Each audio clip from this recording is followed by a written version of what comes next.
इस कहानी की शुरुआत में हमें बताया जाता है कि हजारों सालों पहले राजा एडलन के दौर में अटलांटिस के 7 यूनाइटेड किंगडम हुआ करते थे, जिनमें एक ब्लैक सिटी थी जिसका नाम नेक्रेस था। वो सभी लोगों के लिए अभिशाप थी। वहाँ का तानाशाह कोडेक्स था। वो एक बहुत ही खतरनाक एलिमेंट ओरिकेलकम की मदद से सभी राज्यों से ज्यादा पावरफुल बनता जा रहा था, पर इसकी दुनिया को बहुत भारी कीमत चुकानी पड़ रही थी, क्योंकि ओरिकेलकम के इस्तेमाल से जमीन और समुद्र में जहर घुल रहा था। साथ ही कोडेक्स पर भी इस ओरिकेलकम का असर हो रहा था। कोडेक्स राजा एडलन का भाई था, इसीलिए एडलन ने उसे ओरिकेलकम का इस्तेमाल करने से मना कर दिया। पर वो सत्ता और शक्ति की चाह में अंधा हो चुका था। उसे लगने लगा कि उसका भाई एडलन उसकी शक्ति छीनना चाहता है, इसीलिए उसने डार्क मैजिक और ओरिकेलकम का इस्तेमाल करके एक शैतानी ताकतों वाला ब्लैक टाइडेंट बनाया, जिससे अपने शहर के सभी लोगों और खुद को शैतान में बदल दिया और एडलन की सेना पर हमला कर दिया, जिससे दोनों भाई में जंग छिड़ी। पर एडलन ने ब्लैक टाइडेंट को तोड़कर कोडेक्स को हरा दिया और शैतानों की सेना के साथ उसे भी अपने ब्लड स्पेल से हमेशा के लिए सील कर दिया, ताकि कोडेक्स की काली शक्तियों को कोई हासिल ना कर सके। अब हमें प्रेजेंट का सीन दिखाया जाता है और हम एक समुद्री जहाज को देखते हैं जिसके ऊपर कुछ पायरेट्स ने कब्जा कर रखा था और शिप के लोगों को बंदी बनाकर उन्हें टॉर्चर कर रहे थे। अगले ही पल वहाँ पर एक्वामैन अपने सी हॉर्स पर बैठ कर आ जाता है, जो पायरेट्स को बुरी तरह से मारकर समुद्री जहाज को उनके कब्जे से आजाद करा देता है। इसके बाद आर्थर हमें बताता है कि उसने कुछ सालों पहले अपने भाई ओम को जमीन पर हमला करने से रोका था, जिससे ओम को कैद कर लिया गया और वो अटलांटिस का नया राजा बन गया। शुरुआत में आर्थर अटलांटिस का राजा बनकर काफी खुश था, लेकिन जल्दी उसे पता चला कि राजा बनना काफी ज्यादा बोरिंग काम है, क्योंकि राजा बनने के बाद राज्य के लोगों की प्रॉब्लम को सुनकर उन्हें दूर करना होता है, जो आर्थर को बिल्कुल भी पसंद नहीं था, क्योंकि उसे सिर्फ फाइट करने में मजा आता था। अटलांटिस में कुछ बड़े अधिकारियों की एक टीम भी थी जो आर्थर के द्वारा लिए गए हर फैसले का विरोध करती थी, क्योंकि उन्हें लगता था कि आर्थर एक अच्छा राजा नहीं है और उसके द्वारा लिए गए फैसले हमेशा गलत होते हैं। आर्थर इन सब से ऊब चुका था। आर्थर ने 4 साल पहले मेरा से शादी कर ली थी, जिससे अब उनका एक बेटा भी हो चुका था। आर्थर अपने परिवार के साथ समुद्र के बाहर अपने डैड के घर में रहता था। उसे अपने बेटे के साथ टाइम स्पेंड करना काफी अच्छा लगता था। मेरा के घर पर न होने के दौरान आर्थर को ही अपने बेटे का ख्याल रखना पड़ता है, जो आर्थर के लिए काफी चैलेंजिंग काम था, लेकिन आर्थर फिर भी किसी तरह मैनेज कर रहा था। एक दिन जब आर्थर अपने फादर के साथ बैठकर कोल्ड ड्रिंक पी रहा था, तो देखता है कि उसका बेटा एक्वेरियम में मौजूद मछलियों से साउंड वेव के जरिए बातें कर रहा है। आर्थर ये देखकर बहुत खुश होता है कि उसके बेटे में भी उसकी तरह सुपर पावर है। अगले सीन में हम अंटार्कटिका के बर्फीले इलाके में कुछ साइंटिस्ट को देखते हैं जो ब्लैक मेंटा के साथ मिलकर अटलांटिस टेक्नोलॉजी को ढूंढ रहे थे, क्योंकि पिछली लड़ाई में आर्थर ने ब्लैक मेंटा के पावर सूट को बर्बाद कर दिया था और वो सूट अटलांटिस के हथियारों से बना था, इसीलिए उसे अटलांटिस टेक्नोलॉजी की तलाश थी ताकि वो अपने सूट को रिपेयर कर सके। पर सालों तक ढूंढने के बावजूद भी उन्हें कुछ अटलांटिस टेक्नोलॉजी नहीं मिल रही थी। पर ब्लैक मेंटा अपने साथी साइंटिस्ट को ये खोज जारी रखने को कहता है। अगले सीन में हम अंटार्कटिका के बर्फीले इलाके में डॉक्टर स्टीफन को देखते हैं, जो ब्लैक मेंटा के साथ मिलकर अटलांटिस टेक्नोलॉजी को ढूंढ रहा था। स्टीफन अंटार्कटिका में स्टडी करने वाले अपने असिस्टेंट के पास पहुंचता है, जो उसे बताता है कि उस जगह के बर्फ के नीचे से स्ट्रॉन्ग सिग्नल मिल रहे हैं। डॉक्टर स्टीफन ये सुनकर बहुत खुश होते हैं, लेकिन अगले पल उस जगह की बर्फ टूटने लगती है और डॉक्टर स्टीफन अपने असिस्टेंट के साथ नीचे गिर जाते हैं। बर्फ के नीचे गिरने के बाद डॉक्टर शेन फ्लेयर जलाकर देखते हैं। वो एक काफी पुरानी गुफा थी। उस गुफा के अंदर एक अजीब सा जायंट मॉन्स्टर मौजूद था, जो अपने बड़े टेंटिकल से डॉक्टर और उनके असिस्टेंट के ऊपर हमला करने लगता है। वो असिस्टेंट को खींचकर अपने साथ बर्फ की गुफा के अंदर ले जाता है। डॉक्टर स्टीफन ये देखकर बुरी तरह से डरे हुए थे। कुछ समय बाद वहाँ पर ब्लैक मेंटा भी अपनी टीम के साथ डॉक्टर स्टीफन की मदद के लिए आ जाता है और वो सभी उस गुफा के अंदर जाते हैं। अंदर जाने पर वो देखते हैं कि वो किसी पुराने राज्य का किला था, जो काफी लंबे समय से बर्फ में जमा हुआ था, जो दरअसल नेक्रेस सिटी थी, जहाँ के लोगों को एडलन ने सील कर दिया था। पर ग्लोबल वार्मिंग की वजह से बर्फ पिघल रही थी, जिससे नेक्रेस के जमे हुए हिस्से बाहर आ रहे थे। ब्लैक मेंटा नोटिस करता है कि वो जीव नीचे पानी में गया है, इसीलिए ब्लैक मेंटा भी अपने टीम के साथ अंडर वाटर सूट पहनकर समुद्र में उतर जाता है, जहाँ वो उस खोए हुए राज्य के किले और उसके हिस्से को और भी अच्छे से देख पाते हैं। उन्हें वहाँ बर्फ में जमी हुई कोडेक्स के शैतान भी नजर आते हैं। अब वहाँ पर वो जायंट मॉन्स्टर एक बार फिर से आ जाता है, जो ब्लैक मेंटा और उसके लोगों पर हमला करना स्टार्ट कर देता है। वो जायंट मॉन्स्टर ब्लैक मेंटा पर भी हमला कर देता है, जिसे ब्लैक मेंटा दूर जाकर गिरता है। इस दौरान ब्लैक मेंटा देखता है कि सामने कुछ टूटे हुए शिप पड़े थे और साथ ही उसे सामने एक टूटा हुआ ट्राइडेंट भी दिखाई देता है। ब्लैक मेंटा उस टूटे हुए ट्राइडेंट को अपने हाथों में उठा लेता है, जो कोडेक्स का ब्लैक ट्राइडेंट था। वो उस ट्राइडेंट के दोनों हिस्सों को आपस में मिलाता है, तो ब्लैक मेंटा को एक विजन आता है जिसमें उसे कोडेक्स दिखाई देता है, जो उसे बताता है कि अगर तुम मुझे आजाद करोगे तो मैं तुम्हें इतनी ताकत दूंगा कि तुम अपने पिता की मौत का बदला ले पाओगे और उस आर्थर को मार पाओगे जिसने तुम्हारे पिता का कत्ल किया। किया। उसने तुमसे एक चीज छीनी पर तुम उसका सब छीन लेना,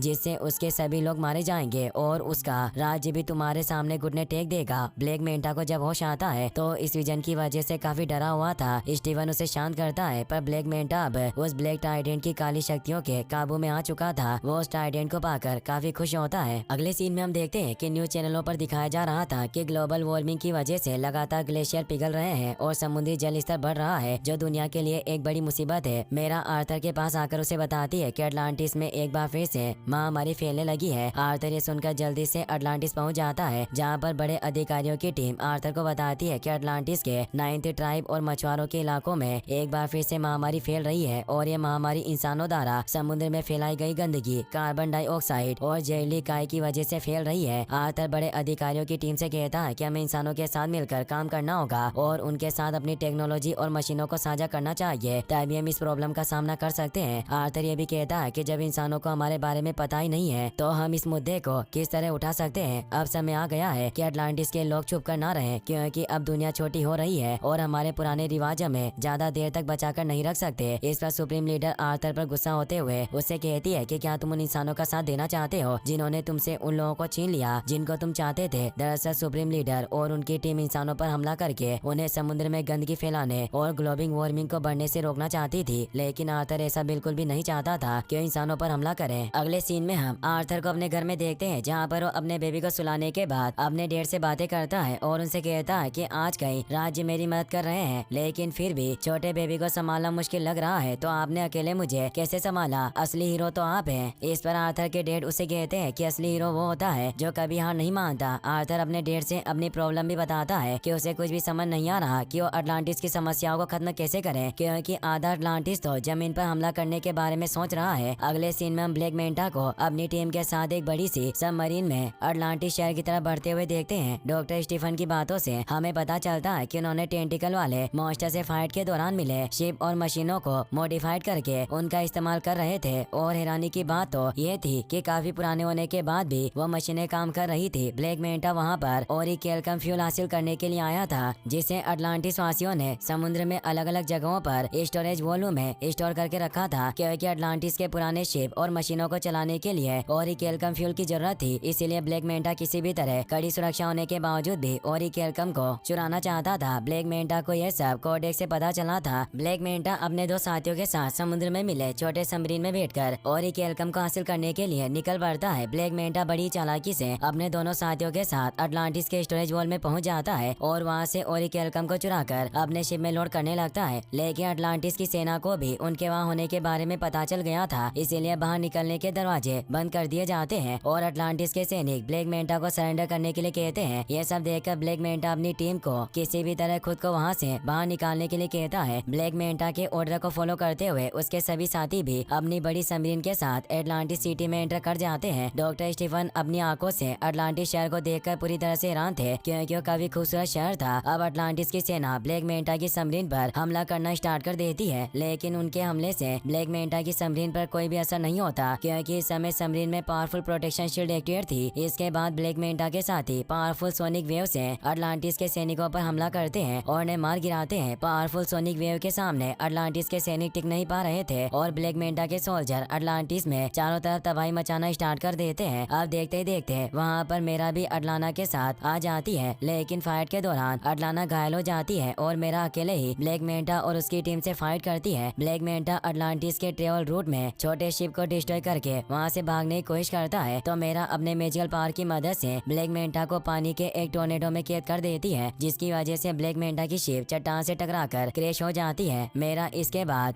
ब्लैक मेंटा के शिप का ग्लास तोड़कर उसे मारने की कोशिश करती है, लेकिन ब्लैक मेंटा ने अब अपने पावर सूट को ठीक कर लिया था, इसीलिए वो लेजर बीम से मेरा के ऊपर हमला कर देता है, जिससे मेरा दूर जाकर गिरती है और बुरी तरह से घायल हो जाती है। ब्लैक मेंटा इसके बाद अपनी शिप से बाहर आ जाता है और मेरा को मारने के लिए ब्लैक ट्राइडेंट को जोड़कर मेरा के ऊपर हमला करने लगता है, लेकिन तभी वहाँ पर आर्थर आ जाता है, जो ब्लैक मेंटा को एक जोरदार पंच मारकर दूर फेंक देता है और ब्लैक मेंटा को अपनी वाइफ से दूर रहने के लिए कहता है। ब्लैक मेंटा ये सुनकर आर्थर से कहता कहता है कि तुमने अपने भाई से राजगद्दी के साथ साथ उसकी होने वाली पत्नी भी छीन ली, वास्तव में तुम काफी गिरे हुए हो। वो दोनों फाइट करने लगते हैं, पर स्टीफन ब्लैक मेंटा को बताता है कि अटलांटिस की सेना लगातार उनकी तरफ बढ़ रही है, इसीलिए जल्द से जल्द उन्हें वहाँ से निकालना होगा। ब्लैक मेंटा ये सुनकर अटलांटिस में चलने वाली एक पब्लिक ट्रेन को उसके ट्रैक से नीचे उतार देता है और अपनी शिप की तरफ भागने लगता है। आर्थर को न चाहते हुए भी ब्लैक मेंटा को छोड़कर सबसे पहले उस ट्रेन को क्रैश होने से बचाना पड़ता है। पब्लिक ट्रेन को बचाने के बाद आर्थर ब्लैक मेंटा को मारने के लिए उसकी तरफ बढ़ता है, लेकिन अब तक ब्लैक मेंटा अपने सबमरीन में आ गया था और वो सोनिक वेव से आर्थर पर हमला करने के लिए कहता है। आर्थर भी सोनिक वेव के हमले के सामने टिक नहीं पाता और दूर जाकर गिरता है, जिससे ब्लैक मेंटा अटलांटिस से और केलकम चुराकर भागने में कामयाब हो जाता है। अगले सीन में हम देखते हैं कि अटलांटिस के हाई रैंकिंग ऑफिसर्स की टीम अटलांटिस में हुई सारी तबाही का जिम्मेदार आर्थर को मान रही थी, क्योंकि आर्थर की गैर मौजूदगी में एटलांटिस की शाही गद्दी ज्यादातर समय खाली रहती थी और आर्थर के जमीनी दुश्मनों ने एटलांटिस में आकर तोड़फोड़ की थी और चारों तरफ तबाही मचाई थी। आर्थर मेरा के पास जाता है जो ब्लैक मेंटा के हमले से बुरी तरह से घायल हो गई थी। आर्थर इसके बाद अपनी मोम और किंग नेहरू से मिलता है, जो आर्थर को बताते हैं कि हमने सदियों पहले ओरिकेलकम फ्यूल को समुद्र के अलग अलग स्टोरेज वॉल्व में स्टोर करके रख दिया था, क्योंकि उनमें से निकलने वाली जहरीली गैसें पृथ्वी के लिए काफी खतरनाक है और जब तक हमें इसके बारे में मालूम नहीं था हम भी ओरिकेलकम के इस्तेमाल से समुद्र को जहरीला बना रहे थे। आर्थर को यहाँ पर यह भी पता चलता है कि ब्लैक मेंटा पिछले 6 महीनों से ओरिकेलकम की चोरी कर रहा था और इस बार वो पकड़ा गया। सारी बातें सुनकर आर्थर समझ जाता है कि ब्लैक मेंटा के ओरिकेलकम का इस्तेमाल करने की वजह से ही पृथ्वी का तापमान तेजी से बढ़ रहा है और महामारियां फैल रही है, लेकिन किसी को कुछ भी समझ में नहीं आ रहा था कि आखिर ब्लैक मेंटा ओरिकेलकम का इस्तेमाल करके पृथ्वी को गर्म क्यों कर रहा है। अब आर्थर किसी भी तरह ब्लैक मेंटा को पकड़ना चाहता था, लेकिन उसे ब्लैक मेंटा की लोकेशन के बारे में कुछ भी पता नहीं था, इसीलिए अपने भाई ओम से मदद लेने का डिसाइड करता है, क्योंकि ओम ब्लैक मेंटा को जानता था और उन दोनों ने साथ में काम किया था। आर्थर की बात सुनकर अटलाना उसे ऐसा करने से साफ साफ मना कर देती है, क्योंकि ओम को मछुआरे राज्य के लोगों ने कैद कर रखा था, इसीलिए अगर उन्हें पता चल गया कि अटलांटिस के राजा ने ओम को उनकी कैद से आजाद किया है तो दोनों राज्यों के बीच युद्ध हो सकते थे और सारे साम्राज्य बिखर सकते हैं। साथ ही एटलांटिस के हाई रैंकिंग ऑफिसर्स आज भी ओम को ही एटलांटिस का सच्चा राजा मानते थे, इसीलिए आर्थर से उसकी राजगद्दी भी छीनी जा सकती थी। इस पर आर्थर कहता है कि तब आप मुझे पकड़े जाने से बचाइए। आर्थर की बात मानकर किंग नेरुसो से बताते हैं कि मछुआरे साम्राज्य ने ओम को रेगिस्तान के नीचे एक खतरनाक जेल में कैद करके रखा है, क्योंकि उनका मानना है कि समुद्र से कोई भी रेगिस्तान पार करके वहां जाने की हिम्मत नहीं करेगा। जेल में खून के प्यासे राक्षस ओर्म की पहरेदारी करते हैं, जहां पर वो ओम को सिर्फ उतना ही पानी देते हैं जिससे वो जिंदा रह सके, इसीलिए तुम्हें ओर्म काफी कमजोर हालत में मिलेगा। इस मिशन के लिए आर्थर को एक स्पेशल सूट दिया जाता है जो कुछ समय के लिए रेगिस्तान में गायब हो सकता था, और साथ ही कम्युनिकेशन के लिए आर्थर के साथ एक खास ऑक्टोपस को भी भेजा जाता है जो इस मिशन में आर्थर का साथ देगा। आर्थर उस ऑक्टोपस के साथ रेगिस्तान के काफी नीचे मौजूद उस खतरनाक जेल में पहुंच जाता है जहां पर ओम को कैद करके रखा गया था। अब मछुआरे राक्षस पर ओम को जेल में टॉर्चर कर रहे होते हैं, तो आर्थर का साथी ऑक्टोपस जेल का दरवाजा खोल देता है, जिससे आर्थर जेल के अंदर आ जाता है और राक्षसों को बुरी तरह से मारकर ओम को अपने साथ चलने के लिए कहता है। ओम आर्थर के साथ जाने से साफ साफ मना कर देता है, लेकिन जब आर्थर ओम को बताता है कि ब्लैक मेंटा पूरी दुनिया को तबाह करना चाहता है और उसे रोकने में मुझे तुम्हारी मदद चाहिए, तो ओम आर्थर के साथ जाने के लिए राजी हो जाता है। इसके बाद वो दोनों जेल से बाहर आ जाते हैं, जहाँ पर आर्थर अपने इनविजिबल सूट की मदद से 2 राक्षसों को मारकर उनके अजीब क्रिएचर माउंट को हासिल कर लेता है, और इसके बाद आर्थर और ओम उन खतरनाक जीवों पर बैठकर वहाँ से भागने लगते हैं, क्योंकि अब और भी राक्षस उन्हें मारने के लिए उनके पीछे आ रहे थे। वो खतरनाक जीव जमीन के अंदर सुरंग खोदकर एक जगह से दूसरी जगह पर जा सकते थे, इसीलिए वो कुछ ही समय में आर्थर और ओम को जमीन में सुरंग खोदते हुए रेगिस्तान के ऊपर ले आते हैं। रेगिस्तान के ऊपर आने के बाद ओम तेजी से समुद्र की तरफ बढ़ने लगता है, क्योंकि वो कई सालों से प्यासा होने की वजह से काफी कमजोर हो गया था। इस दौरान आर्थर अकेले ही राक्षसों का सामना करता है। समुद्र का पानी पीने के बाद ओम पहले की तरह ताकतवर बन जाता है और राक्षसों को बहुत ही बुरी तरह से मारता है। अब राक्षसों की एक सेना उन्हें मारने के लिए उनकी तरफ बढ़ रही थी, इसीलिए ओर्म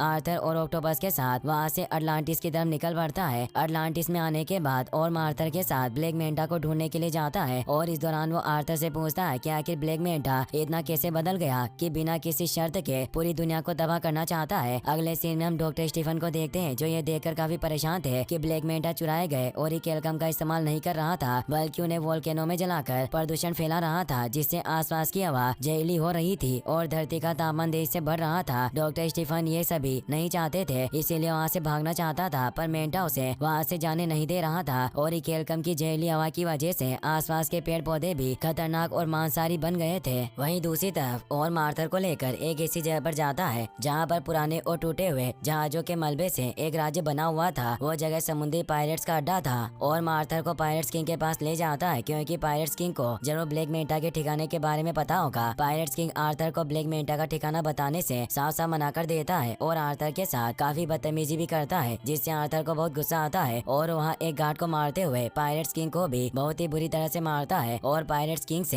ब्लैक मेंटा के लोकेशन का पता हासिल कर लेता है। पायरेट्स किंग ने आर्थर को बताया था कि इस समय ब्लैक मेंटा एक आइलैंड पर रहता है जिस पर एक वोल्केनो भी मौजूद है। कुछ समय पहले वहाँ की जमीन पूरी तरह से बंजर थी, लेकिन अचानक से वो अब हरी भरी हो चुकी है। ब्लैक मेंटा का लोकेशन पता करने के बाद आर्थर ओम के साथ वहाँ से निकल जाता है। अगले सीन में हम ब्लैक मेंटा को कोडेक्स से बात करते हुए देखते हैं, लेकिन तभी वहाँ पर डॉक्टर स्टीफन आ जाता है, जिसकी वजह से ब्लैक मेंटा कोडेक्स से बात करना बंद कर देता है, जिससे कोडेक्स गायब हो जाता है। ब्लैक मेंटा स्टीफन को वहाँ देखकर बहुत गुस्सा होता है और अपने कमरे का दरवाजा बंद कर लेता है। डॉक्टर स्टीफन भी ये देखकर समझ जाता है कि कुछ तो गड़बड़ जरूर है। अगले सीन में हम आर्थर और ओम को देखते हैं जो उस आइलैंड पर पहुंच जाते हैं जिस पर ओम सभी से छुपकर ओरिकेलकम को जलाकर प्रदूषण फैला रहा था ताकि ग्लोबल वार्मिंग की वजह से बर्फ में कैद कोडेक्स और उसकी सेना आजाद हो सके। आइलैंड पर आर्थर और ओम देखते हैं कि वहाँ की तितलियां काफी बड़ी थी, लेकिन जब वो बटरफ्लाई फ्लावर पर बैठती है तो फ्लावर उस बटरफ्लाई को निगल जाता है क्योंकि एक मांसाहारी फ्लावर था। ये सब ओरिकेलकम के जहरीले गैस की वजह से हुआ था। यह देखकर वो दोनों हैरान होते हैं। थोड़ा आगे बढ़ने पर आर्थर और ओम देखते हैं कि एक रेड काफी बड़ा हो गया था जिसे जायंट टिड्डे खा रहे थे। वो अब आर्थर और ओम को भी देख लेते हैं और उन्हें मारने के लिए उनका पीछा करने लगते हैं। आर्थर और ओम भागते हुए एक गहरी खाई के पास पहुंच जाते हैं जहां पर आर्थर अटलांटिस किंग के स्टेचू को नीचे गिराकर खाई के ऊपर एक पुल बना देता है, जिस पर से होते हुए आर्थर और ओम खाई को पार करके उस पार पहुंच जाते हैं। आर्थर इसके बाद स्टेचू को खाई से नीचे गिरा देता है, जिससे जायंट टिड्डे खाई पार नहीं कर पाते और वो दोनों उनके हमले से बच जाते हैं। वहीं दूसरी तरफ डॉक्टर स्टीफन जब कुछ जरूरी काम से ब्लैक मेंटा के रूम में जाते हैं तो ब्लैक मेंटा वहाँ पर नहीं था। डॉक्टर स्टीफन ब्लैक मेंटा के कमरे में टूटे हुए ट्राइडेंट को देखकर उसे अपने हाथों में उठा लेता है, जिससे डॉक्टर स्टीफन को एक विजन आता है जिसमें वो सारे बर्फ के ग्लेशियर की वजह से पिघलने के कारण कोडेक्स और उसकी शैतानी सेना को वापस से जिंदा होते हुए देखता है। डॉक्टर स्टीफन इससे बहुत डर जाता है और अब वहाँ पर ब्लैक मेंटा भी आ गया था। ब्लैक मेंटा डॉक्टर स्टीफन से कहता है कि मैं अपने डेट का बदला लेने के लिए इस पूरी दुनिया को जलाकर राख कर दूंगा। ब्लैक मेंटा की बात सुनकर डॉक्टर स्टीफन काफी डर जाता है और कमरे से बाहर आ जाता है। इसके बाद हम आर्थर और ओम को देखते हैं जो सभी से छुपते हुए ब्लैक मेंटा के हेडक्वार्टर में घुस जाते हैं, जहाँ पर वो गार्ड को मारकर अंदर आकर देखते हैं कि किस प्रकार ब्लैक मेंटा के कहने पर उसके लोग ओरिकेलकम को जलाकर प्रदूषण फैला रहे थे। अब अगले ही पल वहाँ पर डॉक्टर स्टीफन भी आ जाता है जो गेट बंद करके उनके सामने सरेंडर कर देता है और कहता है कि मुझे अपने साथ ले चलो, पर आर्थर उसे दुश्मन समझ रहा था, इसीलिए ओम उसे मारने के लिए आगे बढ़ता है तो स्टीफन कहता है कि मैं बुरा नहीं हूँ, मैं ये सब नहीं चाहता था, मैं तो बस अपनी आंखों से अटलांटिस को देखना चाहता था क्योंकि मैं एक साइंटिस्ट हूँ। मैं बस अटलांटिस को सबसे पहले खोजकर दुनिया में अपनी इज्जत कमाना चाहता था, पर ब्लैक मेंटा ने मुझे फंसाया है और वो मुझे यहाँ से बाहर जाने भी नहीं दे रहा। आर्थर उसकी बात मान लेता है और उसे कहता है कि मुझे ब्लैक मेंटा के बारे में सब कुछ बताओ कि वो इतना पावरफुल कैसे हो गया। तो उसे ब्लैक टाइडेंट के बारे में बताने लगता है कि उसकी वजह से ब्लैक मेंटा को काली शक्तियाँ मिली है। पर तभी वहाँ एक बहुत बड़ा ब्लास्ट होता है क्योंकि ब्लैक मेंटा के असिस्टेंट ने उनके ऊपर अटैक कर दिया था, जिससे आर्थर और ओम नीचे आकर गिर जाते हैं।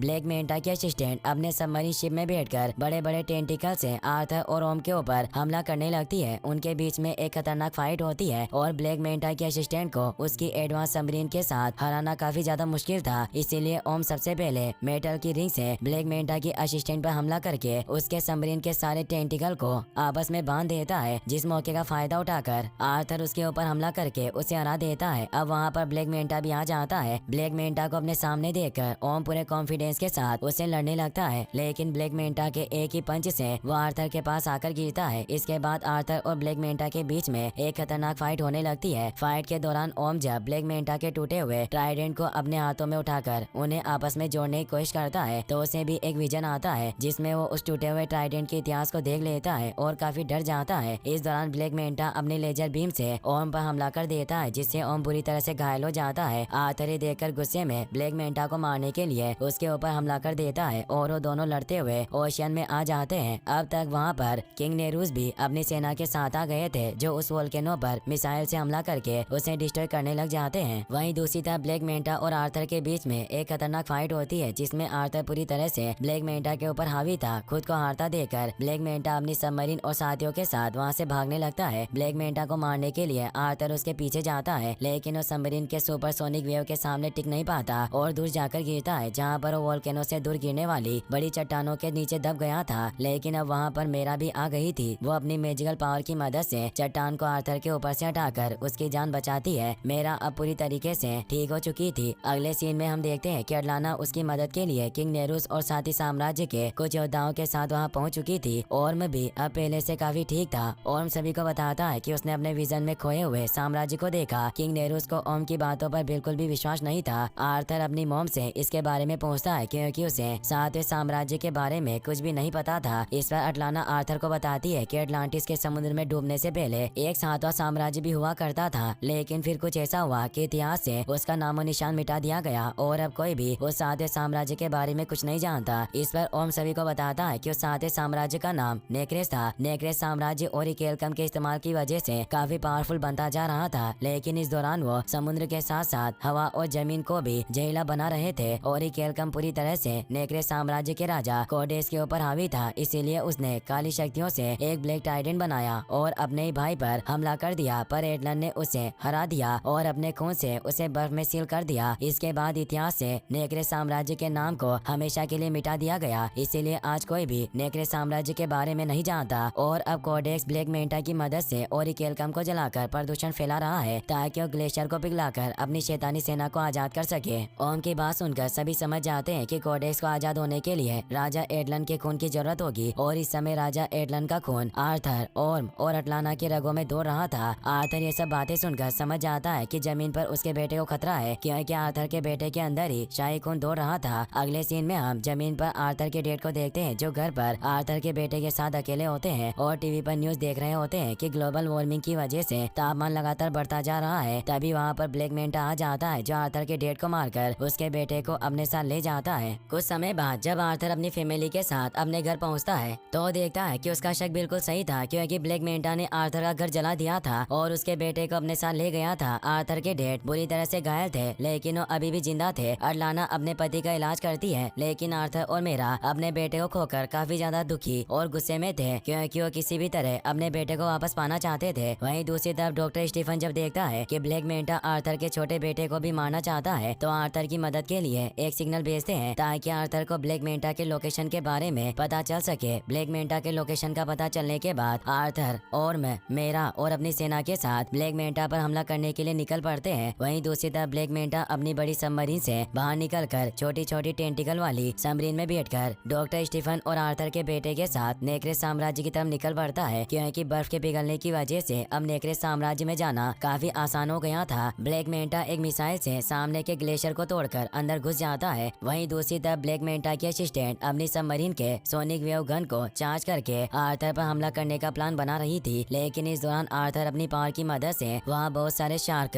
और व्हेल मछलियों को बुला लेता है, जो आर्थर के कहने पर अपनी नेचुरल सोनिक वेव से सबमरीन पर हमला करने लगती है। ब्लैक मेंटा की सबमरीन सारी मछलियों के सोनिक वेव को एक साथ सहन नहीं कर पाती और ब्लास्ट हो जाती है, जिससे ब्लैक मेंटा की असिस्टेंट और उसके सारे साथी मारे जाते हैं। वहीं दूसरी तरफ ब्लैक मेंटा डॉक्टर स्टीफन के साथ नेक्रेस साम्राज्य में पहुंच गया था। आर्थर भी अब तक अपने साथियों के साथ नेक्रेस साम्राज्य में पहुंच चुका था, जहां पर उनका सामना राजा कोडेक्स की राक्षसी सेना से होता है और आर्थर अपने साथियों के साथ मिलकर बहादुरी से उनसे लड़ता है और वो सभी उन्हें मारने लग जाते हैं। वहीं दूसरी तरफ ब्लैक मेंटा डॉक्टर स्टीफन के साथ कोडेक्स के महल में पहुंच जाता है, जहां पर कोडेक्स बर्फ के अंदर कैद था। ब्लैक मेंटा आर्थर के बेटे को जान से मारकर उसके शाही खून से सील को तोड़कर कोडेक्स को आजाद करना चाहता था। वहीं दूसरी तरफ आर्थर और मैं और किंग नेरूस जब महल की तरफ बढ़ रहे होते हैं, तो इस दौरान महल की ऊंची बिल्डिंग पर चढ़ते हुए एक मॉन्स्टर अपने लंबे टेंटिकल से किंग नेरूस पर हमला कर देता है और उन्हें अपनी तरफ नीचे खींचने लगता है। किंग नेरूस को मुसीबत में देखकर और उस जायंट मॉन्स्टर के टेंटिकल को काटकर किंग नेरूस को बचा लेता है। वहीं दूसरी तरफ डॉक्टर स्टीफन ब्लैक मेंटा को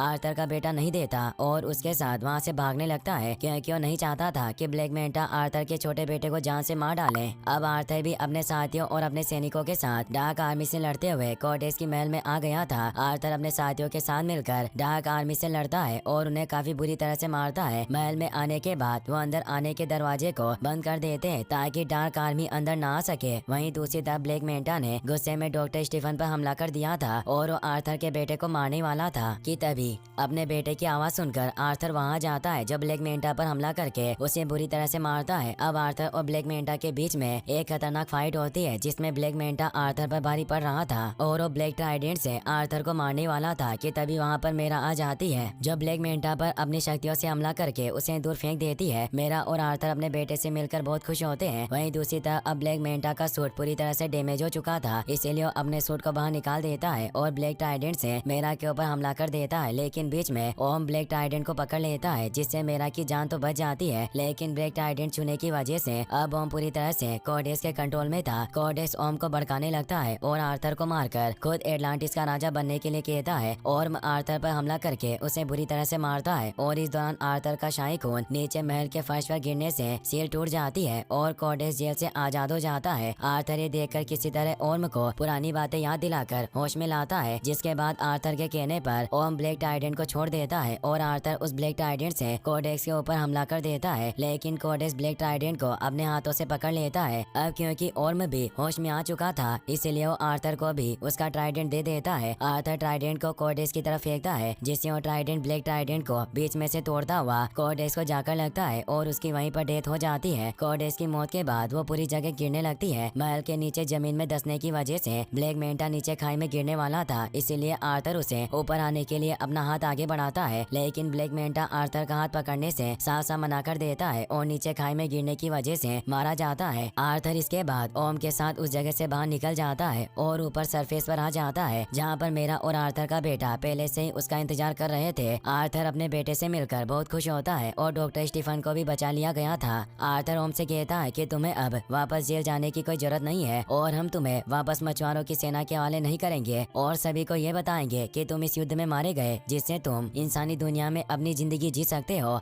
और इससे खुश होता है। आर्थर इसके बाद सारी दुनिया के सामने अपने साम्राज्य अटलांटिस की आइडेंटिटी रिवील कर देता है और सभी देशों के साथ अपनी टेक्नोलॉजी शेयर करके दुनिया में आने वाली मुसीबतों का एक साथ मिलकर सामना करने का फैसला करता है। आर्थर के विचार और उसके सदियों से छुपे हुए साम्राज्य अटलांटिस के बारे में जानकर दुनिया के सभी लोग काफी खुश थे। फिर अब हम पोस्ट क्रेडिट सीन में ओम को देखते हैं जो पहली बार समुद्र से बाहर आकर किसी रेस्टोरेंट में खाना खा रहा था और बर्गर में कॉकरोच डाल लेता है जिससे उसे बर्गर बहुत अच्छा लगता है। इसी के साथ ये मूवी